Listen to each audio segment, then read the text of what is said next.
നമസ്കാരം. ഫിൻടെക് മലയാളം എന്ന ചാനലിലെ പുതിയൊരു വീഡിയോയിലോട്ട് ഏവർക്കും സ്വാഗതം. ഇന്ന് നമ്മൾ ബഡ്ജറ്റ് 2024 പറ്റിയാണ് സംസാരിക്കുന്നത്. ബഡ്ജറ്റ് പ്രഖ്യാപിച്ചിട്ട് കുറച്ച് ദിവസങ്ങളായി. അതിനുശേഷം അതിനെപ്പറ്റിയുള്ള കുറേ ഡിസ്കഷൻസും നമ്മൾ ടിവിയിലൊക്കെ കണ്ടതാണ്. എന്നാൽ ഈ വീഡിയോയിൽ നമ്മൾ ഡിസ്കസ് ചെയ്യാൻ പോകുന്നത് ഒരു സാധാരണക്കാരന്റെ പെർസ്പെക്റ്റീവാണ്. ഒരു സാധാരണക്കാരൻ അല്ലെങ്കിൽ ഒരു സാലറീഡ് എംപ്ലോയീസിന് എന്തൊക്കെ ചേഞ്ചസ് ആണ് ഈ ബഡ്ജറ്റ് കാരണം അഫക്റ്റ് ആവുന്നത്, അതുപോലെ അവർക്ക് എങ്ങനെ മുന്നോട്ട് പോകാം, അതിനെപ്പറ്റിയായിരിക്കും നമ്മൾ ചർച്ച ചെയ്യുന്നത്. അപ്പോൾ നമുക്ക് തുടങ്ങാം. ആദ്യം നമുക്ക് ബഡ്ജറ്റിന്റെ നല്ല വശങ്ങൾ നോക്കാം. അപ്പോൾ കുറേ നല്ല കാര്യങ്ങൾ ഈ ബഡ്ജറ്റിൽ ആഡ് ചെയ്തിട്ടുണ്ട്. അതിൽ ഒരു സ്പെസിഫിക് ആയിട്ട് നമുക്കൊരു 5 പോയിന്റ്സ് ഡിസ്കസ് ചെയ്യാം. അപ്പോൾ ഇതിലും കുറേ നല്ല കാര്യങ്ങൾ ബഡ്ജറ്റിലുണ്ട്. പക്ഷേ നമുക്കൊരു സാധാരണക്കാരന്റെ പെർസ്പെക്റ്റീവിൽ നോക്കുമ്പോൾ ഇതൊക്കെയാണ് കുറച്ചും കൂടി അവരെ എഫക്റ്റ് ചെയ്യുന്നത്. അപ്പോൾ നമുക്ക് നോക്കാം. ആദ്യം പറയുന്നത് എന്താ? സ്റ്റാൻഡേർഡ് ഡിഡക്ഷൻ, പിന്നെ ടാക്സ് സ്ലാബ്സിനെ പറ്റി, പിന്നെ കസ്റ്റം ഡ്യൂട്ടി, പിന്നെ ഓരോ ജോലി സാധ്യതകൾ, എംപ്ലോയ്മെന്റ്, പിന്നെ ഏഞ്ചൽ ടാക്സ്. ഇതൊക്കെയാണ് ബഡ്ജറ്റിൽ വന്ന നല്ല ചേഞ്ചസ്. അപ്പോൾ നമുക്ക് ഓരോന്നിനെ പറ്റി നമുക്ക് ഡിസ്കസ് ചെയ്യാം. ആദ്യം നമുക്ക് ഡിസ്കസ് ചെയ്യേണ്ടത് സ്റ്റാൻഡേർഡ് ഡിഡക്ഷനെ പറ്റിയാണ്. അപ്പോൾ ഇത് മിക്ക സാലറീസ്ഡ് എംപ്ലോയീസിനും അറിയാവുന്ന ഒരു കാര്യമാണ്. നമുക്ക് ഒരു ടാക്സബിൾ ഇൻകം ഉണ്ടെങ്കിൽ ആ ഇൻകമിൽ നിന്ന് നമുക്കൊരു സ്റ്റാൻഡേർഡ് ആയിട്ട് ഒരു ഡിഡക്ഷൻ കിട്ടുന്നതാണ്. ഒരു 50,000 രൂപയുടെ ഡിഡക്ഷൻ ഉണ്ടാവുന്നതാണ്. ആ ഡിഡക്ഷൻ ഇപ്പോൾ അവർ 50,000-ൽ നിന്ന് 75,000-ലോട്ട് മാറ്റിയിരിക്കുകയാണ്. അപ്പോൾ അതിൽ ശ്രദ്ധിക്കേണ്ട ഒരു കാര്യം എന്താണെന്ന് വെച്ചാൽ ഈ ഡിഡക്ഷൻ കൂട്ടിയിരിക്കുന്നത് ന്യൂ ടാക്സ് റിജീമിലാണ്. അപ്പോൾ നമ്മൾ പഴയ ടാക്സ് റിജീമാണ് ഉപയോഗിക്കുന്നതെങ്കിൽ അടുത്ത വർഷവും നമുക്ക് 50,000-ന്റെ സ്റ്റാൻഡേർഡ് ഡിഡക്ഷനെ കിട്ടുള്ളൂ. അപ്പോൾ ടാക്സബിൾ ഇൻകമിൽ നിന്ന് നമുക്ക് 50,000 സബ്സ്ട്രാക്ട് ചെയ്യാൻ പറ്റുള്ളൂ. പക്ഷെ അതേസമയം നമ്മൾ പുതിയ ടാക്സ് റിജീം ഓപ്റ്റ് ചെയ്യുകയാണെങ്കിൽ നമുക്ക് 75,000 വരെ സ്റ്റാൻഡേർഡ് ഡിഡക്ഷനായിട്ട് റെഡ്യൂസ് ചെയ്യാം. അപ്പോൾ അതൊരു നല്ല അഡ്വാൻറ്റേജ് ആണ്. പക്ഷേ അതിന്റെ പ്രശ്നം എന്താണെന്ന് വെച്ചാൽ നമ്മൾ ന്യൂ ടാക്സ് റിജീം ഓപ്റ്റ് ചെയ്താലേ ഈ ബെനിഫിറ്റ് കിട്ടുന്നുള്ളൂ. അടുത്ത നമുക്ക് ടാക്സ് സ്ലാബിനെ പറ്റി നോക്കാം. അപ്പം മുമ്പ് ഉണ്ടായിരുന്ന ടാക്സ് സ്ലാബിൽ നിന്ന് ചെറിയ മാറ്റങ്ങൾ ഉണ്ടായിട്ടുണ്ട്. പക്ഷേ ഈ മാറ്റങ്ങളും വന്നിരിക്കുന്നത് ന്യൂ ടാക്സ് റിജീമിൽ മാത്രമാണ്. ഈ ഓൾഡ് ടാക്സ് റിജീമിൽ ഇപ്പോഴും ഒരു ചേഞ്ചസും വന്നിട്ടില്ല. പിന്നെ ഈ ടാക്സ് സ്ലാബ് ചേഞ്ചസ് വന്നിരിക്കുന്നതും ഏകദേശം ഈ ചാർട്ട്സിന്റെ സെൻട്രലായിട്ടാണ്. അപ്പോൾ ഈ ടേബിൾസ്, ലെഫ്റ്റിലെ ടേബിൾ എന്ന് പറഞ്ഞാൽ മുമ്പത്തെ നമ്മുടെ ടാക്സ് സ്ലാബ്സ് ആണ്, റൈറ്റിൽ കാണിക്കുന്നത് പുതിയ ടാക്സ് സ്ലാബ്സ് ആണ്. അപ്പോൾ ഈ ലെഫ്റ്റിൽ നോക്കുമ്പോൾ നമുക്ക് 0 to 3 lakhs വരെ നിൽ ടാക്സ് ആണ് നമ്മൾ അടയ്ക്കേണ്ടത്.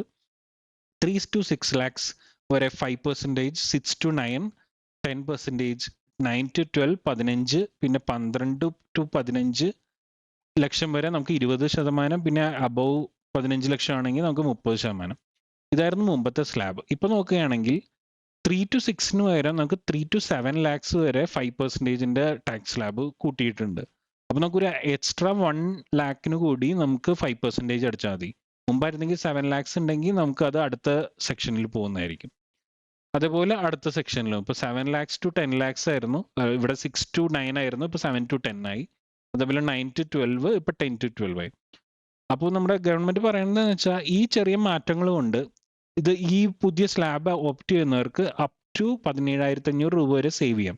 കാര്യം എന്ന് വെച്ചാൽ ഓരോ സ്ലാബിൽ ചെറുതായിട്ട് നമ്മൾ ബാക്കിലോട്ട് പോയിട്ടുണ്ട്. ഫോർ എക്സാമ്പിൾ 3 to 6 5%, ഇപ്പൊ 3 to 7 വരെ. അപ്പോൾ ഒരു എക്സ്ട്രാ 1 lakhൽ നമുക്ക് 5% അടച്ചാൽ മതി, 10% അടയ്ക്കണ്ട. അപ്പോൾ അങ്ങനെയുള്ള സേവിങ്സ് എല്ലാം കൂടി ആഡ് ചെയ്ത് കഴിഞ്ഞാൽ നമുക്ക് കിട്ടുന്ന വാല്യൂ 17,500 ആയിരിക്കും. ഓക്കെ, ഈ എല്ലാ സ്ലാബുകളും ഉപയോഗിക്കുമ്പോൾ കിട്ടുന്നത്. അപ്പോൾ അതൊരു നല്ലൊരു ചേഞ്ച് ആണ് എഗെയിൻ. പക്ഷെ ഇവിടുത്തെ ഒരു കണ്ടീഷണൽ ക്ലോസ് എന്ന് പറയുമ്പോൾ നമുക്ക് ന്യൂ ടാക്സ് റിജീം എടുത്താലേ ഈ പുതിയ സ്ലാബ് കിട്ടുള്ളൂ. പഴയ ഓൾഡ് ടാക്സ് റിജീമിൽ ഇപ്പോഴും നമുക്ക് പഴയ എക്സിസ്റ്റ് ചെയ്തിരുന്ന സ്ലാബുകളെ ഇപ്പോഴും ഉള്ളൂ. അപ്പോൾ ആ കാര്യം നമ്മൾ ശ്രദ്ധിക്കുക. അടുത്തത് ഡിക്രീസ്ഡ് കസ്റ്റം ഡ്യൂട്ടീസ്. നമ്മുടെ കസ്റ്റം ഡ്യൂട്ടീസ് കുറേ സാധനങ്ങളിൽ കുറച്ചിട്ടുണ്ട്. അപ്പോൾ അത് കാരണം കുറേ സാധനങ്ങൾ നമ്മൾ മേടിക്കാൻ പോകുമ്പോൾ ലെസ് എക്സ്പെൻസീവ് ആയിരിക്കും. അപ്പോൾ എന്തൊക്കെയാണ് സാധനങ്ങൾ? അപ്പോൾ നമുക്ക് നോക്കുമ്പോൾ മൊബൈൽ ഫോൺ ആൻഡ് ആക്സസറീസ്, നമ്മളെ മൊബൈൽ ഫോണിൻ്റെയും അതിൻ്റെതായ ചാർജർ, കേബിള്, ഇതെല്ലാം വില കുറയുന്നതായിരിക്കും. ക്യാൻസറിന്റെ ചില സ്പെസിഫിക് ഡ്രഗ്സിന്റെ വില കുറയുന്നുണ്ട്. അതേപോലെ precious metals like gold and silver. അപ്പോൾ ഈ കേരളത്തിലൊക്കെ കൂടുതൽ ഗോൾഡ് ഉപയോഗിക്കുന്ന ഒരു നാടാണ്. അപ്പോൾ അവിടെ ഗോൾഡിന്റെ കസ്റ്റം ഡ്യൂട്ടി കുറച്ചപ്പോൾ നമുക്ക് കുറച്ചും കൂടി വിലക്കുറവിൽ ഗോൾഡ് കിട്ടുന്നതായിരിക്കും. അതേപോലെ സിൽവർ, അങ്ങനത്തെ മെറ്റൽസ് എല്ലാം കുറച്ച് വില കുറയുന്നുണ്ട്. അപ്പോൾ ഏകദേശം 15% ആയിരുന്നു കസ്റ്റം ഡ്യൂട്ടി, ഇപ്പോൾ ഏകദേശം 6% ആയിട്ട് കുറഞ്ഞിട്ടുണ്ട്. അപ്പോൾ അതൊരു നല്ല മാറ്റമാണ്. പിന്നെ നമ്മുടെ ഇലക്ട്രിക് കാറുകളിലൊക്കെ ഉപയോഗിക്കുന്ന ലിഥിയം ബാറ്ററി, പിന്നെ നമ്മൾ ഇലക്ട്രിക് കാറുകൾ മേടിക്കുകയാണെങ്കിൽ ക്ലോത്ത്സ്, ഷൂ, സോളാർ ഉൽപ്പന്നങ്ങൾ ഇതൊക്കെ മേടിക്കുമ്പോൾ നമ്മുടെ ഇപ്പോൾ കസ്റ്റം ഡ്യൂട്ടി കുറഞ്ഞിട്ടുണ്ട്. അപ്പൊ അത് ബഡ്ജറ്റിന് ശേഷം നമുക്ക് വിലക്കുറവായിട്ട് കിട്ടുന്നതായിരിക്കും. അപ്പൊ ഇതൊരു നല്ലൊരു ചേഞ്ചാണ് ബഡ്ജറ്റിൽ വന്നിരിക്കുന്നത്. അടുത്തതായിട്ട് എംപ്ലോയ്മെന്റ് ലിങ്ക്ഡ് ഇൻസെന്റീവ്സ് ആണ്. കുറച്ച് സ്കീമുകൾ ഗവൺമെന്റ് ലോഞ്ച് ചെയ്തിട്ടുണ്ട്. നമ്മുടെ തൊഴിലുറപ്പിന് വേണ്ടി നമുക്ക് കുറെ ഓപ്പർച്യൂണിറ്റീസ് കിട്ടാൻ വേണ്ടിയാണ് ഈ സ്കീമുകൾ ലോഞ്ച് ചെയ്തിരിക്കുന്നത്. 3 സെക്ഷനായിട്ടാണ് അല്ലെങ്കിൽ 3 സ്കീമായിട്ടാണ് ഗവൺമെന്റ് പറഞ്ഞിരിക്കുന്നത്. ഫസ്റ്റ് വരുന്നത് സ്കീം എ ആണ്. അതൊരു ഫസ്റ്റ് ടൈം ആദ്യമായിട്ട് ജോലിക്ക് കയറുന്ന എംപ്ലോയിക്ക് വേണ്ടിയാണ്. ഒരു കുറച്ച് കണ്ടീഷൻ ഉണ്ട്. എന്താണെന്ന് വെച്ചാൽ നമ്മുടെ സാലറി 1 ലക്ഷത്തിന് മുകളിലാവരുത്. അങ്ങനെ ഒരു കണ്ടീഷൻ കൂടി സാറ്റിസ്ഫൈ ചെയ്യണം. നമ്മൾ ഫസ്റ്റ് ടൈം ആയിട്ട് ജോലിക്ക് കയറിയണം. അപ്പോഴാണെങ്കിൽ നമുക്കൊരു സബ്സിഡി കിട്ടുന്നതായിരിക്കും. 15,000 രൂപയുടെ സബ്സിഡിയാണ്. ഇത് നമുക്ക് 3 ഇൻസ്റ്റാൾമെന്റ് ആയിട്ടാണ് ഗവൺമെന്റ് തരിക. അതേപോലെ തന്നെ ഇത് 2 വർഷത്തേക്ക് ആപ്ലിക്കബിൾ ആണ്. അപ്പോൾ ഒരു ഫസ്റ്റ് ടൈം എംപ്ലോയീസിന് അവർ കൊടുക്കുന്ന ഒരു ബെനിഫിറ്റ് ആണ് ഈ പുതിയ ബഡ്ജറ്റിൽ. അടുത്തത് പറഞ്ഞാൽ scheme B. Scheme B promote ചെയ്യുന്നത് മെയിനായിട്ട് ജോലി സാധ്യതകളാണ് മാനുഫാക്ചറിങ് സെക്ഷനിൽ. നമ്മൾ സാധനങ്ങൾ ഉണ്ടാക്കുന്ന areas, for example hardware design, അങ്ങനെ കുറേ കാര്യങ്ങൾ ഇപ്പോൾ മേക്ക് ഇൻ ഇന്ത്യ ആയിട്ട് നമ്മൾ ചെയ്യാൻ നോക്കുന്നുണ്ട്. അപ്പോൾ അതിനെ പ്രൊമോട്ട് ചെയ്യാൻ വേണ്ടിയാണ് നമ്മൾ മാനുഫാക്ചറിങ് സെക്ഷനിൽ ഇങ്ങനെ ഇത് കൊടുക്കുന്നത്. ഇവിടെ കണ്ടീഷൻ ഉണ്ട്, സാലറീസ് അപ് ടു 1 lakh ആയിരിക്കണം. അതിൽ മുകളിലാണെങ്കിൽ നമുക്ക് ഈ ബെനിഫിറ്റ്സ് അല്ലെങ്കിൽ ഇൻസെന്റീവ്സ് കിട്ടുന്നതല്ല. അപ്പോൾ ഇവിടെ പറയുന്നത് എന്താ വെച്ചാൽ മെയിനായിട്ട് കുറച്ച് ഇൻസെന്റീവ്സ് നമ്മുടെ ഗവൺമെന്റ് ലോഞ്ച് ചെയ്യും. എക്സാക്ട്ലി എന്തൊക്കെയാണെന്ന് പറയുന്നില്ല, പക്ഷേ കുറച്ച് ഇൻസെന്റീവ്സ് നമ്മുടെ ഗവൺമെന്റ് തരുന്നതായിരിക്കും മാനുഫാക്ചറിങ് ഫീൽഡിലെ എംപ്ലോയീസിന് വേണ്ടി. അപ്പോൾ ഇതിന്റെ ഡ്യൂറേഷൻ എന്ന് പറഞ്ഞാൽ 4 വർഷം വരെ ആയിരിക്കും എന്നാണ് പറയുന്നത്. കൂടുതൽ ഡീറ്റെയിൽസ് ഇപ്പോൾ പുറത്തു വന്നിട്ടില്ല. അടുത്തത് സ്കീം സി. സ്കീം സിയിൽ പറയുന്നത് സപ്പോർട്ട് ടു എംപ്ലോയേഴ്സ് ആണ്. നമ്മൾക്ക് ജോലി തരുന്ന കമ്പനീസിന് വേണ്ടിയുള്ള ഒരു സ്കീമാണ്. ഇവിടെ ഗവൺമെന്റ് എങ്ങനെയാണ് ഈ എംപ്ലോയേഴ്സിനെ സഹായിക്കുന്നതെന്ന് വെച്ചാൽ അവർക്ക് കൊടുക്കേണ്ട EPF ഒരു കോൺട്രിബ്യൂഷൻ ഉണ്ട്. എപ്പോഴും ഒരു എംപ്ലോയി ഒരു കോൺട്രിബ്യൂഷൻ കൊടുക്കുന്നുണ്ട്, പിന്നെ കമ്പനിയും കൊടുക്കുന്നുണ്ട്. അപ്പൊ കമ്പനി കൊടുക്കുന്ന കോൺട്രിബ്യൂഷനിൽ നമുക്കൊരു 3,000 പെർ മന്ത് ഫോർ 2 years വരെ നമ്മളെ ഗവൺമെന്റ് സഹായിക്കുന്നതായിരിക്കും എംപ്ലോയേഴ്സിന്. അപ്പോൾ അതൊരു നല്ലൊരു കാര്യമാണ്. എംപ്ലോയേഴ്സിന് കുറച്ചും കൂടി റിലീഫ് കിട്ടുന്നതാണ് ഈ EPF കോൺട്രിബ്യൂഷൻ, നമ്മുടെ പെൻഷൻ ഫണ്ടിലോട്ടുള്ള കോൺട്രിബ്യൂഷന് വേണ്ടി. അപ്പോൾ ഇതൊക്കെയാണ് ജോലി സംബന്ധമായ നമ്മുടെ ഇതിൽ വന്നിരിക്കുന്ന ചേഞ്ചസ്. ഇനി അടുത്തതായി വന്നിരിക്കുന്നത് അബോളിഷ്മെന്റ് ഓഫ് ഏഞ്ചൽ ടാക്സ്. ഈ ഏഞ്ചൽ ടാക്സ് എന്ന് പറഞ്ഞ ടാക്സ് അവർ എടുത്തു കളഞ്ഞിരിക്കുകയാണ്. അപ്പോൾ എന്താണ് ഏഞ്ചൽ ടാക്സ് എന്ന് നമുക്ക് ആദ്യം മനസ്സിലാക്കാം. ഏഞ്ചൽ ടാക്സ് എന്ന് പറഞ്ഞാൽ ഒരു കമ്പനി എടുക്കുകയാണെങ്കിൽ അല്ലെങ്കിൽ ഒരു സ്റ്റാർട്ടപ്പ് എടുക്കുകയാണെങ്കിൽ അവരുടെ ഒരു കമ്പനീനെ ഡിഫറെൻറ്റ് ഷെയർസായി സ്പ്ലിറ്റ് ചെയ്ത് കഴിഞ്ഞാൽ ആ ഷെയർസിന് ഒരു ഇൻഹറൻറ്റ് വാല്യൂ, അല്ലെങ്കിൽ ആദ്യമായിട്ട് അതിനൊരു വാല്യൂ ഉണ്ടായിരിക്കും നമ്മൾക്ക് ഡിസൈഡ് ചെയ്യണത്. ആ വാല്യൂവിനെ നമ്മുടെ ഫെയർ മാർക്കറ്റ് വാല്യൂ എന്ന് പറയും. അതാണ് അതിൻ്റെ ഒറിജിനൽ വാല്യൂ. അതിനുശേഷം നമ്മൾ സ്റ്റോക്ക് വിൽക്കാൻ നേരത്ത് നമുക്ക് കുറച്ചും കൂടി ഒരു ഹൈ വാല്യൂവിൽ നമ്മൾ വിൽക്കും. അപ്പോൾ ആ വാല്യൂവിനെ പറയുന്നത് നമ്മുടെ സെല്ലിംഗ് വാല്യൂ ആണ്. അപ്പോൾ ഈ രണ്ടും തമ്മിലൊരു ഡിഫറൻസ് ഉണ്ട്. അപ്പോൾ നമ്മൾ ഒരു സാധനം അല്ലെങ്കിൽ ഒരു സ്റ്റോക്ക് വിൽക്കുമ്പോൾ ആ ലാഭത്തിൽ ഒരു ടാക്സ് വരും. അപ്പോൾ ഇനീഷ്യലി ഫോർ എക്സാമ്പിൾ ഒരു കമ്പനി തുടങ്ങിക്കഴിയുമ്പോൾ കുറേ ഫൗണ്ടേഴ്സ് ഉണ്ടാവും.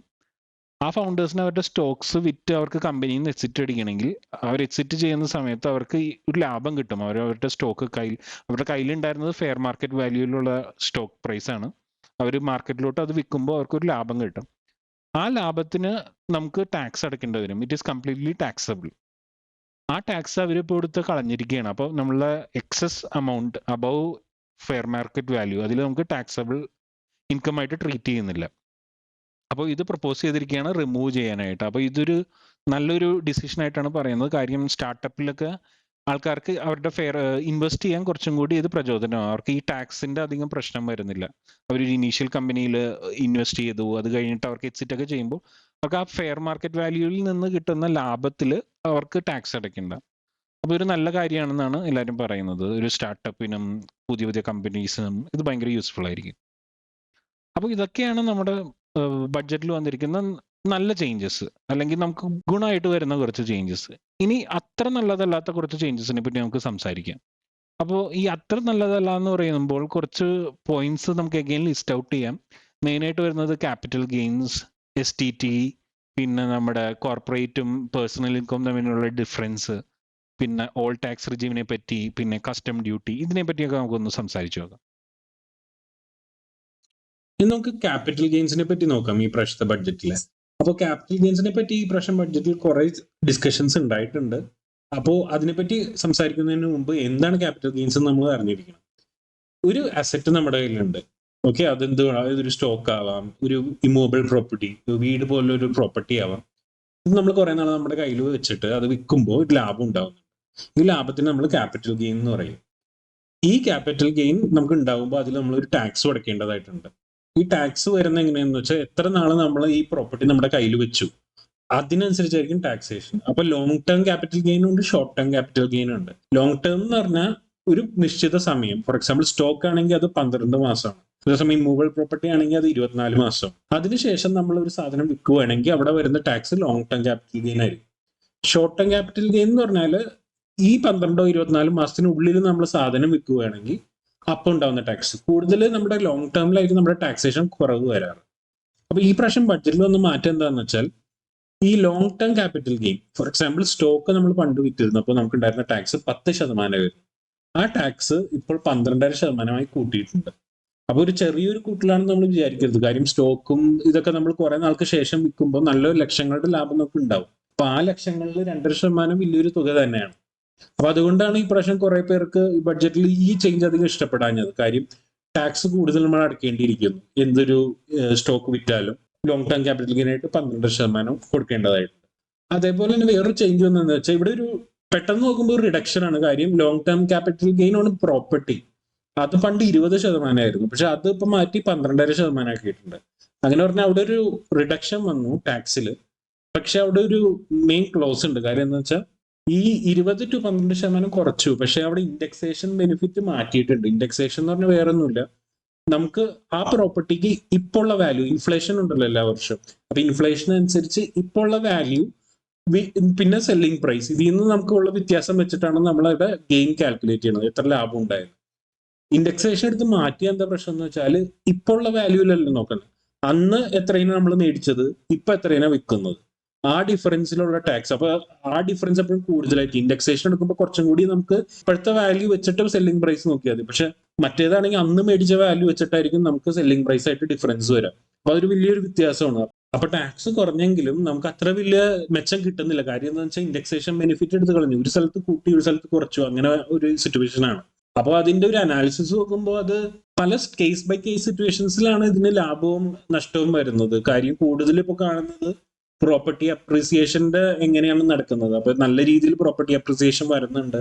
അതേപോലെ ഒരു കുറെ നാൾക്ക് ശേഷമാണ് നമ്മൾ സാധനം വിൽക്കുന്നത്. അങ്ങനെയാണെങ്കിൽ ഇപ്പൊ ഈ മാറ്റം നല്ലതിനാണ്. പക്ഷെ അതേസമയം നമ്മൾ പെട്ടെന്ന് ഒരു വീട് മേടിച്ചു, പെട്ടെന്ന് അത് വിറ്റു, അങ്ങനെയൊക്കെ ആണെങ്കിൽ കൂടുതൽ നമുക്ക് നെഗറ്റീവായിട്ടാണ് ഇത് എഫക്ട് ചെയ്യുക. അതുകൊണ്ട് തന്നെ ഈ ചേഞ്ച് വന്നപ്പോൾ ഏറ്റവും കൂടുതൽ ഡിസ്കഷൻ ഉണ്ടായത് ഇതിനെ മാറ്റാൻ വേണ്ടിയാണ്. കാര്യം ചില ആൾക്കാർ ഈ ഇടയ്ക്ക് അല്ലെങ്കിൽ കഴിഞ്ഞ വർഷവും മുമ്പത്തെ 5 വർഷത്തിനിടയിൽ നമ്മുടെ പ്രോപ്പർട്ടി മേടിച്ചിട്ടുണ്ടാവും. അവർക്ക് ഇതൊരു തിരിച്ചടിയാണ്. അവർ അങ്ങനെ ഒരു ഫൈനാൻഷ്യൽ പ്ലാനിങ് ചെയ്തിട്ടില്ല. അപ്പൊ അവര് അത് അതിനെപ്പറ്റി ശക്തമായി എതിർത്തു. അതുകൊണ്ട് തന്നെ അടുത്ത് തന്നെ അവരൊരു മോഡിഫിക്കേഷൻ വരുത്തിയിട്ടുണ്ട്. ജൂലൈ 23, ഈ വർഷം ജൂലൈ 23 വരെയുള്ള പ്രോപ്പർട്ടീസ് അല്ലെങ്കിൽ ഈ മൊബൈൽ പ്രോപ്പർട്ടീസ് നമ്മൾ വിൽക്കുമ്പോൾ നമുക്കൊരു ചോയ്സ് ആയിട്ട് എടുക്കാം. നമുക്ക് കമ്പൽസറി ആയിട്ട് 12% വിത്തൗട്ട് ഇൻഡെക്സേഷൻ വേണ്ട, നമുക്ക് വേണമെങ്കിൽ 20% വിത്ത് ഇൻഡെക്സേഷൻ, അപ്പൊ ആ ഇൻഫ്ലേഷൻ അഡ്ജസ്റ്റ് ചെയ്തിട്ടുള്ള വാല്യൂ അതിൽ ടാക്സ് അടിച്ചാൽ മതി. ഇങ്ങനെ ഒരു ചോയ്സ് ഉണ്ട്. പക്ഷെ ജൂലൈ 23 ശേഷമുള്ള എന്ത് റിയൽ എസ്റ്റേറ്റ് ട്രാൻസാക്ഷനും നമുക്ക് ഇത് ബാധകമല്ല. നമുക്ക് 20% ഓപ്ഷൻ ഉള്ളൂ വിത്തൗട്ട് ഇൻഡെക്ഷൻ, ഇൻഫ്ലേഷൻ അഡ്ജസ്റ്റ് ചെയ്തിട്ടുള്ള വാല്യൂ കിട്ടില്ല. അപ്പോൾ അതാണ് മെയിൻ ആയിട്ടുള്ള ലോങ് ടേം ക്യാപിറ്റൽ ഗെയിൻസിൽ വന്ന മാറ്റങ്ങൾ. ഒരു ഇൻട്രസ്റ്റിംഗ് പോയിന്റ് കൂടി എന്താണെന്ന് വെച്ചാൽ, ഒരു സ്റ്റോക്ക് നമ്മൾ ഒരു വർഷം കയ്യിൽ വെച്ചു എന്നിട്ട് വിൽക്കുകയാണെങ്കിൽ നമുക്ക് ഒരു ലാഭം വരില്ല. ആ ലാഭത്തിൽ ഒരു എക്സംഷൻ ഉണ്ടായിരുന്നു.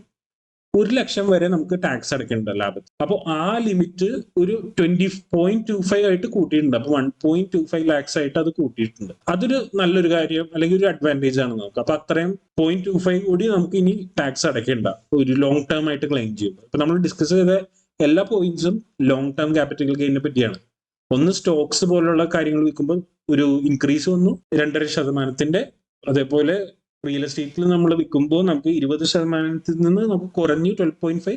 പക്ഷെ ഇൻഡെക്സേഷൻ, ഈ ഇൻഫ്ലേഷൻ അഡ്ജസ്റ്റ് ചെയ്തുള്ള വാല്യൂ നമുക്ക് മാറ്റി. അപ്പോൾ അതാണ് രണ്ടും ലോങ് ടേമിലുള്ള ഡിസ്കഷൻ. ഇനി നമുക്ക് സംസാരിക്കേണ്ടത് ഷോർട്ട് ടേം ആണ്. അപ്പൊ ഷോർട്ട് ടേമിൽ മെയിൻ ആയിട്ട് വന്ന മാറ്റം എന്താണെന്ന് വെച്ചാൽ ഇക്വിറ്റി ട്രാൻസാക്ഷൻ, നമ്മുടെ സ്റ്റോക്ക് മാർക്കറ്റിലെ ട്രാൻസാക്ഷൻ. അവിടെ നമ്മൾ ഷോർട്ട് ടേമിൽ പണ്ട് എന്തെങ്കിലും വിറ്റിരുന്നെങ്കിൽ, ഒരു സ്റ്റോക്ക് മേടിച്ചു, ഞാൻ അടുത്ത മാസം വിറ്റു, അപ്പോൾ വരുന്ന ടാക്സ് എന്ന് പറഞ്ഞാൽ 15% ആയിരുന്നു. ഇപ്പൊ ആ ടാക്സ് വീണ്ടും കൂട്ടിയിട്ടുണ്ട് 20%. അപ്പൊ ഈ 2 സെക്ഷൻ എടുത്ത് നോക്കുകയാണെങ്കിൽ നമുക്ക് പണ്ട് ലോങ് ടേം സ്റ്റോക്ക് വെക്കുമ്പോൾ നമുക്ക് കിട്ടിയിരുന്നത് 10% ടാക്സ് ആയിരുന്നു. ഇപ്പോ നമുക്ക് 12% ടാക്സ് കൂടിയിട്ടുണ്ട്. അതേപോലെ തന്നെ ഷോർട്ട് ടേമിൽ നമ്മളിപ്പോ ടാക്സ് ഈ സ്റ്റോക്ക് മേടിച്ച് വിൽക്കുകയാണെങ്കിൽ അവിടെ ഇപ്പൊ 15% പകരം 20% ടാക്സ് കൂടിയിട്ടുണ്ട്. അപ്പൊ കൂടുതൽ സ്റ്റോക്ക് മാർക്കറ്റിലൊക്കെ സ്റ്റോക്കുകൾ മേടിച്ച് വിൽക്കുന്ന ആൾക്കാർക്ക് ഇതൊരു തിരിച്ചടിയാണ്. കാര്യം അവർക്ക് എങ്ങനെ വന്നാലും ടാക്സ് കൂടിയിട്ടുണ്ട്. അവരൊരു സ്റ്റോക്ക് വിൽക്കുമ്പോൾ അവർക്ക് എന്ത് വന്നാലും ഒരു ടാക്സിന്റെ എമൗണ്ട് കൂടിയിട്ടുണ്ട്.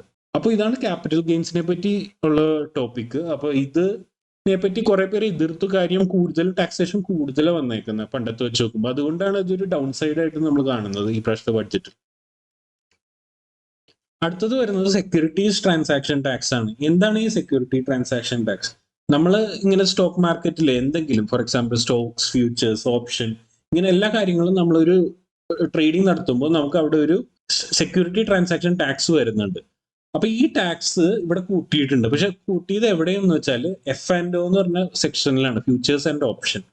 ഇവിടെ ഇവര് ഈ ടാക്സ് കൂട്ടിയിട്ടുണ്ട്. അത് സ്പെസിഫിക് ആയിട്ട് പറയുകയാണെങ്കിൽ ഇവിടെ STT ഓപ്ഷൻസിന് നമ്മൾ ട്രേഡ് ചെയ്യുമ്പോൾ നമുക്ക് 0.0625% ആയിരുന്നു ടാക്സ് ഉണ്ടായിരുന്നത്. അത് കൂടി 0.1% ആയി കൂടിയിട്ടുണ്ട്. അതേപോലെ ഫോർ ഫ്യൂച്ചേഴ്സ് നോക്കുമ്പോൾ ഫ്യൂച്ചേഴ്സിലും കൂടിയിട്ടുണ്ട്. 0.0125 ടാക്സ് ഉണ്ടായിരുന്നത് 0.02% ആയിട്ട് കൂട്ടിയിട്ടുണ്ട്. അപ്പൊ ഇവിടെ ഗവൺമെന്റ് പറയുന്നത് എന്താണെന്ന് വെച്ചാൽ ഇപ്പൊ ഇതൊരു റിസ്കി സെഗ്മെന്റ് ആണ്. F&O എന്ന് പറഞ്ഞാൽ ഫ്യൂച്ചേഴ്സ് ആൻഡ് ഓപ്ഷൻ സ്റ്റോക്ക് മാർക്കറ്റിൽ ഒരു റിസ്കി സെഗ്മെന്റ് ആണ്. അപ്പൊ അവിടുത്തെ നമ്മുടെ സാധാരണക്കാരുടെ പാർട്ടിസിപ്പേഷൻ കുറയ്ക്കാൻ വേണ്ടിയാണ് അവരിങ്ങനെ കൂട്ടിയെന്നാണ് കൂടുതൽ പറഞ്ഞു വരുന്നത്. എന്തുവന്നാലും നമ്മൾ സ്റ്റോക്കിൽ ട്രേഡ് ചെയ്യുന്നത് സത്യം പറഞ്ഞാൽ ഓരോരുത്തരുടെ ഇൻട്രസ്റ്റ് വെച്ചിട്ടാണ്. അപ്പോൾ അങ്ങനെ നോക്കുമ്പോൾ റിസ്ക് ശരിയാണ്, റിസ്ക് കൂടുതലാണ്. എന്നാലും ആൾക്കാരുടെ ഒരു പാർട്ടിസിപ്പേഷൻ അവിടെ ഒരു നെഗറ്റീവായിട്ട് അഫക്ട് ചെയ്യുന്നു. ഇപ്പൊ ഫ്യൂച്ചേഴ്സ് ആൻഡ് ഓപ്ഷനിൽ ട്രൈ ചെയ്യാനുള്ള ആൾക്കാർക്ക് അതൊരു ഡിസ്കറേജ്മെന്റ് ആയിരിക്കും. ഈവൻ തോ അതൊരു റിസ്കി സെഗ്മെന്റ് ആണ്, ഞാൻ സമ്മതിക്കും. അപ്പോൾ അതാണ് സെക്യൂരിറ്റി ട്രാൻസാക്ഷൻ ടാക്സിൽ വന്ന ഒരു മാറ്റം. അവിടെ കൂടുതൽ വന്നത് ഫ്യൂച്ചേഴ്സ് ആൻഡ് ഓപ്ഷൻ സെക്ഷനിൽ. അടുത്തത് വരുന്നത് ഓൾ ടാക്സ് റിജിമിനെ പറ്റിയാണ്. സത്യം പറഞ്ഞാൽ ഓൾ ടാക്സ് റിജിമിനെ പറ്റി ഒന്നും പറയാനില്ല. കാര്യം എന്ന് വെച്ചാൽ ഈ പ്രാവശ്യത്തെ ബഡ്ജറ്റിൽ ഒരു ചേഞ്ചും വന്നിട്ടില്ല. സ്ലാബുകൾ അതേപോലെ, ടാക്സേഷൻ അതേപോലെ തന്നെ. നമ്മൾ പണ്ട് ബഡ്ജറ്റ് ഇങ്ങനെ പ്രസന്റ് ചെയ്യണതിന് മുമ്പ് ചില പേജുകളൊക്കെ ഇടും. ഈ പ്രാവശ്യം നമ്മുടെ ATC ലിമിറ്റ് 1.5 ലാഖിൽ നിന്ന് 2 lakhs ആക്കണം, 2.5 ആക്കണം. ഇങ്ങനെയൊക്കെ ഓരോ ബഡ്ജറ്റ് എക്സ്പെക്ടേഷൻസ് പല പേജസും പോസ്റ്റ് ചെയ്യാറുണ്ട്. പക്ഷെ റിയൽ ഫാക്ട് എന്താന്ന് വെച്ചാൽ അങ്ങനത്തെ പോസ്റ്റുകൾ ഉണ്ടെന്ന് അല്ലെങ്കിൽ അങ്ങനത്തെ ഡിസ്കഷൻ ഉണ്ടായിട്ടൊരു കാര്യമില്ല. കാര്യം എന്ന് വെച്ചാൽ ഗവൺമെന്റിന്റെ ഫോക്കസ് ഇപ്പോൾ ന്യൂ ടാക്സ് റിജീമിലാണ്. അവര് എന്തെന്നാലും ഇനി ഓൾഡ് ടാക്സ് റിജീമിൽ വലിയ മാറ്റങ്ങളൊന്നും വരുത്താൻ സാധ്യതയില്ല. കാര്യം അവർക്ക് ന്യൂ ടാക്സ് റിജീം എല്ലാവരും ഓപ്റ്റ് ചെയ്യണമെന്നാണ്. അതുകൊണ്ടാണ് ഈ പ്രാവശ്യത്തെ ബഡ്ജറ്റിൽ ന്യൂ ടാക്സ് റിജീമിൽ കുറെ മാറ്റങ്ങൾ വന്നേക്കുന്നത്. പക്ഷെ ഓൾഡ് ടാക്സ് റിജീമിൽ മാറ്റങ്ങൾ വരാത്ത ഒരു സാധാരണക്കാരന് എപ്പോഴും ഡിസഡ്വാൻറ്റേജ് ആണ്. കാര്യം ഇപ്പോഴും കുറെ പേര് അവരുടെ ഫിനാൻഷ്യൽ പ്ലാനിങ് നടത്തുന്നത് ഓൾഡ് ടാക്സ് റിജീം വെച്ചിട്ടാണ്. അവിടെ കിട്ടുന്ന കുറെ ഡിഡക്ഷൻസും എല്ലാം വെച്ചിട്ട് അവർ നല്ലപോലെ ടാക്സ് സേവ് ചെയ്യുന്നുണ്ട്. അപ്പൊ അങ്ങനെയുള്ള ആൾക്കാർ നോക്കുമ്പോൾ ഇതൊരു തിരിച്ചടിയാണ്. കാര്യം ഇപ്പോഴും എല്ലാ ലിമിറ്റും ഇപ്പൊ ATC എടുക്കുകയാണെങ്കിൽ 1.5 lakhs ഇത്രയൊക്കെ നമുക്ക് എപ്പോഴും ലിമിറ്റ് ഉള്ളൂ. അപ്പൊ നമുക്ക് അധികം ടാക്സ് എപ്പോഴും സേവ് ചെയ്യാൻ പറ്റുന്നില്ല. ആ പഴയ ലിമിറ്റിൽ തന്നെയാണ് നമുക്ക് ഇപ്പോഴും ഉള്ളത്. അടുത്ത നമുക്ക് നോക്കാം. നമ്മൾ നേരത്തെ കസ്റ്റം ഡ്യൂട്ടിനെ പറ്റി സംസാരിച്ചിരുന്നു. പക്ഷെ ഇവിടെ ചില ഗുഡ്സിന് കസ്റ്റം ഡ്യൂട്ടി കൂടിയിട്ടുണ്ട്. അപ്പൊ അതും നമ്മൾ പറയണം. നമ്മൾ നല്ല വശം പറയുമ്പോൾ അതിന്റെ ഒരു സൈഡ് വശം കൂടി ഉണ്ട്. അപ്പൊ നമുക്ക് ഇതും കൂടി അറിയണം. കാര്യം എന്ന് വെച്ചാൽ ചില ഉൽപ്പന്നങ്ങളിൽ കസ്റ്റം ഡ്യൂട്ടി കൂടിയിട്ടുണ്ട്. അപ്പൊ എന്തൊക്കെയാണ് ഐറ്റംസ് നമുക്ക് നോക്കാം. First telecom എക്യുപ്മെന്റും. ടെലികോമിന് വേണ്ടി നമ്മൾ എന്തെങ്കിലും കമ്മ്യൂണിക്കേഷൻ ഉപയോഗിക്കുന്ന telecom equipment, PVC, petrochemicals, air travel, നമ്മളുടെ ഫ്ലൈറ്റിലൊക്കെ ഉള്ള യാത്ര, അതൊക്കെ കൂടുതൽ എക്സ്പെൻസീവ് ആവുമെന്നാണ് പറയുന്നത്. പ്ലാസ്റ്റിക്സ്. അപ്പോൾ ഈ സെക്ഷൻസിൽ കസ്റ്റം ഡ്യൂട്ടി കൂടിയിട്ടുണ്ട്. അപ്പൊ നമുക്ക് ഈ പ്രാവശ്യത്തെ ബഡ്ജറ്റിന് ശേഷം നമുക്ക് ഇതിന്റെയൊക്കെ വില കൂടുന്നതായിരിക്കും. ഇനി നമുക്ക് സംസാരിക്കേണ്ടത് കോർപ്പറേറ്റ് ടാക്സിനെയും പേഴ്സണൽ ഇൻകം ടാക്സിനെ പറ്റിയാണ്. കോർപ്പറേറ്റ് ടാക്സ് എന്ന് പറഞ്ഞാൽ വലിയ വലിയ കമ്പനീസ് കൊടുക്കുന്ന ടാക്സും, പേഴ്സണൽ ഇൻകം ടാക്സ് എന്ന് പറഞ്ഞാൽ സാധാരണക്കാർ, മിഡിൽ ക്ലാസ് ആൾക്കാർ നമ്മൾ കയ്യിൽ നിന്ന് കൊടുക്കുന്ന ഇൻകം ടാക്സ്, ഇൻകമിൽ വരുന്ന ടാക്സ്. അപ്പൊ ഇതിലൊരു ഭയങ്കര ഡിസ്പാരിറ്റി അല്ലെങ്കിൽ ഒരു വ്യത്യാസം വന്നിട്ടുണ്ട് കഴിഞ്ഞ വർഷങ്ങളെടുത്ത് നോക്കുകയാണെങ്കിൽ. പക്ഷെ അതിന് ഈ ബഡ്ജറ്റിൽ ഒരു അഡ്രസ്സ് ചെയ്തിട്ടില്ല ഇവര്. എന്താന്ന് വെച്ചാൽ നമ്മളിപ്പോ നോക്കുകയാണെങ്കിൽ നമ്മളുടെ GDPന്റെ മെയിൻ ഒരു ഭാഗം ടാക്സ് നമ്മളിപ്പോ കോൺട്രിബ്യൂട്ട് ചെയ്യുന്നത് നമ്മുടെ പേഴ്സണൽ ഇൻകം ടാക്സിൽ നിന്നാണ്. അതേസമയം കോർപ്പറേറ്റ്സിന്റെ ഈ ഇൻകം ടാക്സ് കുറഞ്ഞിരിക്കുകയാണ്. അപ്പൊ അവര് GDPയിലോട്ട് കോൺട്രിബ്യൂട്ട് ചെയ്യണത് പേഴ്സണൽ ഇൻകം ടാക്സിനേക്കാളും കുറവാണ്.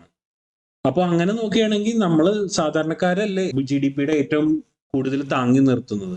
ശരിക്കും കോർപ്പറേറ്റ്സിന്റെ ഇത്രയും പ്രോഫിറ്റ് ഉണ്ടായിട്ട് എന്തുകൊണ്ട് അവരുടെ ടാക്സേഷൻ ശതമാനം കൂടുതലാവാത്തത്? എന്തുകൊണ്ട് നമ്മുടെ പേഴ്സണൽ ഇൻകം ടാക്സിന്റെ ടാക്സേഷൻ പെർസെന്റേജ് കൂടുതലാവുന്നു? അതൊരു ഇമ്പോർട്ടന്റ് പോയിന്റ് ആണ്. പക്ഷെ അതിനെപ്പറ്റി ഒരു ഡിസ്കഷൻ ഉണ്ടായിട്ടില്ല.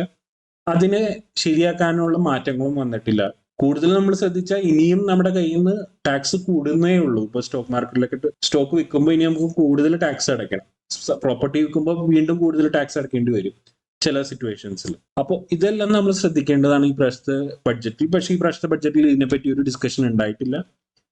അതേപോലെ തന്നെ നമ്മുടെ ഇൻഫ്ലേഷൻ കൂടിക്കൊണ്ടിരിക്കുന്നു. പക്ഷെ ഇൻഫ്ലേഷൻ അഡ്ജസ്റ്റ് ചെയ്തിട്ട് നമുക്ക് എന്തെങ്കിലും ഒരു മെച്ചമായിട്ട് നമുക്ക് ബഡ്ജറ്റിലൊന്നും പറയാനില്ല. അല്ലെങ്കിൽ അതൊരു ഭയങ്കര സീരിയസ് ടോപ്പിക് ആയിട്ട് ബഡ്ജറ്റിൽ കൺസിഡർ ചെയ്തിട്ടില്ല. അപ്പൊ ഇതൊക്കെ ഒരു അത്ര നല്ല വശമായിട്ട് നമുക്ക് കാണാൻ പറ്റില്ല. ഇതൊക്കെ കൺസിഡർ ചെയ്യാമായിരുന്നു നമ്മുടെ ബഡ്ജറ്റിൽ. അപ്പൊ ഇനി നമുക്ക് കൺക്ലൂഷനിലോട്ട് വരാം. അപ്പൊ ബഡ്ജറ്റിനെ പറ്റി നമ്മൾ ഡീറ്റെയിൽ ആയിട്ട് സംസാരിച്ചു. പ്രത്യേകിച്ച് ഒരു സാധാരണക്കാരൻ അല്ലെങ്കിൽ മിഡിൽ ക്ലാസ് എംപ്ലോയിനെ പറ്റി അവരുടെ പെർസ്പെക്റ്റീവിൽ എന്തൊക്കെയാണ് ചേഞ്ചസ്, ഇമ്പോർട്ടന്റ് ചേഞ്ചസ്, അതിനെപ്പറ്റി നാം സംസാരിച്ചത്. അപ്പൊ ഈ വീഡിയോ അവസാനിക്കുമ്പോൾ എനിക്ക് മെയിൻ ആയിട്ട് കുറച്ച് പോയിന്റ്സിലാണ് സ്ട്രെസ് ചെയ്യേണ്ടത്. മെയിൻ ആയിട്ട് മിഡിൽ ക്ലാസിനെ പറ്റിയും നമ്മുടെ ഇൻവെസ്റ്റ്മെന്റ്സിനെ പറ്റിയും പിന്നെ അതർ കാറ്റഗറീസിനെ പറ്റിയും ചിലപ്പോൾ നമ്മൾ ഡിസ്കസ് ചെയ്യാതെ പോയ കുറച്ച് കാറ്റഗറീസിനെ പറ്റി. ഫസ്റ്റ് പറയേണ്ടത് മിഡിൽ ക്ലാസ്സിനാണ്. മിഡിൽ ക്ലാസ്സിന് ഈ പ്രാവശ്യത്തെ ബഡ്ജറ്റിൽ കുറെ എംപ്ലോയ്മെന്റ് ലിങ്ക് സ്കീംസ് ലോഞ്ച് ചെയ്തിട്ടുണ്ട്. ഈ സ്കീംസ് കുറെ പേരെ നല്ലപോലെ സഹായിക്കാൻ ചാൻസ് ഉണ്ട്. അപ്പോൾ ആ ബെനിഫിറ്റ്സ് നമുക്ക് ഒരു സാധാരണക്കാരന് ചിലപ്പോൾ ബെനിഫിറ്റ് ആയി വരും. ഓക്കെ, പല രീതിയിൽ EPF കോൺട്രിബ്യൂഷൻ അല്ലാണ്ട് ജോലി സാധ്യതകൾ ഉണ്ടാവുന്നത്. അതേപോലെ തന്നെ നമ്മുടെ ന്യൂ ടാക്സ് റിജീമിൽ കുറച്ച് മാറ്റങ്ങൾ വന്നിട്ടുണ്ട്. ഓൾഡ് ടാക്സ് റിജീമിൽ സ്ലാബുകൾ അതേപോലെ തന്നെയാണ്. പക്ഷെ നമുക്ക് രണ്ട് ടാക്സ് റിജീം കമ്പയർ ചെയ്തിട്ട് ചിലപ്പോൾ ഈ ചേഞ്ചിന് ശേഷം ചിലപ്പോൾ നമുക്ക് കുറച്ചും കൂടി ലാഭം കിട്ടുന്നുണ്ടാവും. അങ്ങനെയാണെങ്കിൽ ഡെഫിനറ്റ്ലി നമുക്ക് ഈ ന്യൂ ടാക്സ് റിജീം ഓപ്റ്റ് ചെയ്തിട്ട് അതിന്റെ ബെനിഫിറ്റ് അവൈൽ ചെയ്യാവുന്നതാണ്. പക്ഷെ ഇതെല്ലാം ഉണ്ടെങ്കിലും നമ്മുടെ ഇൻഫ്ലേഷൻ അനുസരിച്ച് നമ്മുടെ സാലറീസ് കൂടുന്നില്ല. അതേപോലെ നമുക്ക് സാധാരണക്കാരന് ഇപ്പൊ പുറത്ത് പോയി പച്ചക്കറി മേടിക്കണമെങ്കിലും റേറ്റ് എല്ലാം കൂടിക്കൊണ്ടിരിക്കുകയാണ്. അപ്പൊ അതിനായിട്ടൊരു സ്പെഷ്യൽ ട്രീറ്റ്മെന്റ് നമ്മുടെ ബഡ്ജറ്റിൽ വന്നിട്ടുണ്ടോ എന്ന് ഇപ്പോഴും സംശയമാണ്. പക്ഷെ ഈ ഉള്ള ബെനിഫിറ്റ്സ് അവൈൽ ചെയ്ത് നമുക്ക് മിഡിൽ ക്ലാസ്സിന് മുന്നോട്ട് പോവാം. അടുത്തത് വരുന്നത് ഇൻവെസ്റ്റ്മെന്റ് ആണ്. ഇതിപ്പോ എല്ലാവരെയും അഫക്ട് ചെയ്യുന്ന പ്ലാറ്റ്ഫോമാണ്. അപ്പോൾ ഒരു കാര്യം നമുക്ക് എപ്പോഴും ശ്രദ്ധിക്കാൻ പറ്റുന്നത് ലോങ് ടേം ഇൻവെസ്റ്റ്മെന്റിൽ എപ്പോഴും ടാക്സ് കുറവായിരിക്കും. അപ്പൊ എന്തൊക്കെ ചേഞ്ച് വന്നാലും ലോങ് ടേം ഇൻവെസ്റ്റ്മെന്റിന് ടാക്സ് കുറവായിരിക്കും. അപ്പോൾ ഷോർട്ട് ടേമിൽ അവരിപ്പോൾ നോക്കുമ്പോൾ 15 to 20% ആയി ടാക്സ്. അതേസമയം ലോങ് ടേമിൽ 10 to 12.5% ആയിട്ട് ടാക്സ് കൂടിയിട്ടുള്ളൂ. അപ്പോഴും ഒരു ചെറിയ ലാഭം ഇപ്പോഴും നമുക്ക് ലോങ് ടേമിൽ തന്നെ കിട്ടുന്നത്. അപ്പൊ അതുകൊണ്ട് തന്നെ നമ്മുടെ ഇൻവെസ്റ്റ്മെന്റ്സ് എപ്പോഴും ലോങ് ടേം ആയിട്ട് നമ്മൾ വെക്കുന്നതായിരിക്കും എപ്പോഴും നല്ലത്. അങ്ങനെ നമുക്ക് ടാക്സിൽ ഒരു സേവിങ്സ് ഉണ്ടാക്കാൻ പറ്റും. അതേപോലെ തന്നെ ഈ കസ്റ്റം ഡ്യൂട്ടി കുറഞ്ഞുകൊണ്ട് നമുക്കൊരു ഗോൾഡും സിൽവറും നമ്മൾ നല്ലപോലെ മാർക്കറ്റിനെ നോക്കിയിട്ട് നമുക്ക് മേടിക്കാനും കുറച്ചും കൂടി ഈസിലി ആക്സസിബിൾ ആയിരിക്കും. കേരളത്തിലൊക്കെ ഗോൾഡിനൊക്കെ ഭയങ്കര ഡിമാൻഡുള്ള ഒരു സ്ഥലമായതുകൊണ്ട് ഈ കസ്റ്റം ഡ്യൂട്ടി കുറഞ്ഞത് ആ ഗോൾഡിന്റെ സെയിൽസിനെ കുറച്ചും കൂടി ഹെൽപ്പ് ചെയ്യുന്നതായിരിക്കും. പ്രത്യേകിച്ച് സാധാരണക്കാർക്ക് ഇപ്പോൾ ഗോൾഡ് ഓൾ ടൈം ഹൈയിൽ നിന്നിരുന്നാണ് അവിടെ നിന്ന് ഗോൾഡിനെ താഴെ കൊണ്ടുവരാൻ ഈ ബഡ്ജറ്റിന് സാധിച്ചു. അപ്പോൾ അതൊരു നല്ല കാര്യമായിട്ട് നമുക്ക് കൺസിഡർ ചെയ്യാം. പിന്നെ വരുന്നത് സ്റ്റാർട്ടപ്സ്. ഫോർ എക്സാമ്പിൾ ഇവിടെ ഞാൻ സ്റ്റാർട്ടപ്സിനെ ആഡ് ചെയ്തത് എന്താണെന്ന് വെച്ചാൽ നമ്മൾ സാധാരണക്കാരെ തന്നെ ഇപ്പോൾ കുറെ പേര് സ്റ്റാർട്ടപ്സിന് പോകുന്നുണ്ട്. അപ്പോൾ അങ്ങനത്തെ ഉള്ളവർക്ക് കുറച്ച് ഹെൽപ്പിംഗ് ആയിരിക്കും. പ്രത്യേകിച്ച് ഞാനിവിടെ ആഡ് ചെയ്തൊരു പോയിന്റ് ആയിരുന്നു ഏഞ്ചൽ ടാക്സ്. ചിലർ വിചാരിച്ചിട്ടുണ്ടോ എന്താണ് സ്റ്റാർട്ടപ്സ് മിഡിൽ ക്ലാസ് അല്ലെങ്കിൽ സാധാരണക്കാരന് ഇമ്പോർട്ടന്റ് ആയിട്ട്? അതെന്താണെന്ന് വെച്ചാൽ കുറെ പേര് ഇപ്പോൾ അവരുടെ ജോലിയൊക്കെ വിട്ടിട്ട് സ്റ്റാർട്ടപ്സ് തുടങ്ങാൻ പോകുന്നുണ്ട്. അപ്പൊ അവർക്കൊക്കെ ഈ ഏഞ്ചൽ ടാക്സിന്റെ അബോളിഷ്മെന്റ് നല്ലൊരു ഗുണമായിട്ട് വരുന്നതായിരിക്കും. അപ്പോൾ അതാണ് ഇൻവെസ്റ്റ്മെന്റ് സൈഡ്. അടുത്തതായി വരുന്ന സൈഡ്സ് എന്ന് പറഞ്ഞാൽ ഇൻഫ്രാസ്ട്രക്ചർ, അഗ്രികൾച്ചർ, മെഡിക്കൽ, GST. പ്രത്യേകിച്ച് GST ഇൻഷുറൻസിൽ വരുന്ന GST ഇപ്പോഴും അത് 18% നിൽക്കുന്നതാണ്. അപ്പൊ ഈ കാര്യങ്ങളിലൊന്നും നമുക്ക് വലിയ ചേഞ്ചസ് അല്ലെങ്കിൽ കുറച്ച് സ്കീംസ് ഒക്കെ പറഞ്ഞിട്ടുണ്ട്. എന്നാലും ഇതിൽ കൂടുതൽ നമുക്ക് ഈ ബഡ്ജറ്റിൽ നിന്ന് കിട്ടാമായിരുന്നു എന്ന് നമ്മൾ പ്രതീക്ഷിച്ചിരുന്നു. പക്ഷേ അതിലൊന്നും വലിയ മാറ്റം വന്നിട്ടില്ല. ചെറിയ ചെറിയ മാറ്റങ്ങളുണ്ട്, ഇല്ലെന്ന് പറയുന്നില്ല. അപ്പൊ ഇതൊക്കെ തന്നെയാണ് ഓവറോൾ നമ്മുടെ ബഡ്ജറ്റിന്റെ ഒരു അനാലിസിസ്. നിങ്ങൾക്ക് എല്ലാവർക്കും ഈ വീഡിയോ ഇഷ്ടപ്പെട്ടെന്ന് വിചാരിക്കുന്നു. ഇനിയും ഇതേപോലെയുള്ള വീഡിയോകൾക്കായി ഈ ചാനൽ സബ്സ്ക്രൈബ് ചെയ്യുക. നന്ദി.